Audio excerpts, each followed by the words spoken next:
ការងារអីក៏មានតម្លៃដែរវាថោកតែប្រាក់ខែណាឯខ្លាំងចោលប្រាក់ខែពាន់ដល់បើករស់ស៊ីឥឡូវមានអីជាពាក់គេជុំទីលៀងស្តុករបស់ល្អល្អទិញមួយថែមពីរ របបស្អាតអស់គ្នាតែចូលទៅ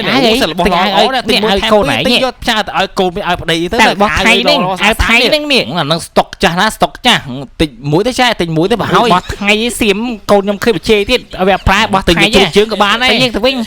ទៅណាចាស្តុកចាស់ណានឹងស្តុកចាស់សាំមកស្រួលទិញទៀតណាទិញអីហេអត់បើកហាងរស់ស៊ីទេអីខ្ជិលខ្ជិលណែតែយកខ្ញុំប្រាប់រស់ស៊ីក៏និយាយពីតាខ្ជិលហ្នឹងវាអត់កំណើតយល់ទេមានកំណើតហើយលៀងស្តុកកាអស់ហ៎វាចិត្តអស់ឥឡូវហើយ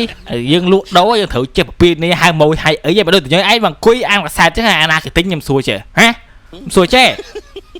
ត្រឹមត្រូវឯងលៀងស្តុកតាវាតាមពីអញបើករស់ស៊ីឥឡូវចិត្តលាហាងវិញឥឡូវវាលៀងស្តុកអត់អស់ទៀតបាទបាញ់ដល់ពេលអញលក់ដូរម្ដងឯងយីឲ្យទ្វារជាប់ចឹងបន្លែស្រស់បន្លែខ្មែរយើងកម្ពុជាដាំដោយដៃកសិករខ្មែរយើងនៅអាការកោងស្រុកបុកពូលខ្លាំងឡើងមែនដាក់គីមីមែនពូអត់មានគីមីធម្មជាតិសុទ្ធខ្ញុំសង្ស័យទឹកទឹកនោះហ្មងនេះប្រហែលមែនហ្នឹងអត់មានទេស្រួយអាចមន់ណាហ្នឹងអាចមន់ជាអាចមន់ចេះសងស្បៃខ្ញុំ1គីឡូមកស្បៃ1គីឡូចេះស្បៃ1គីឡូអីថែមអីទៀតថែមការ៉ុតអី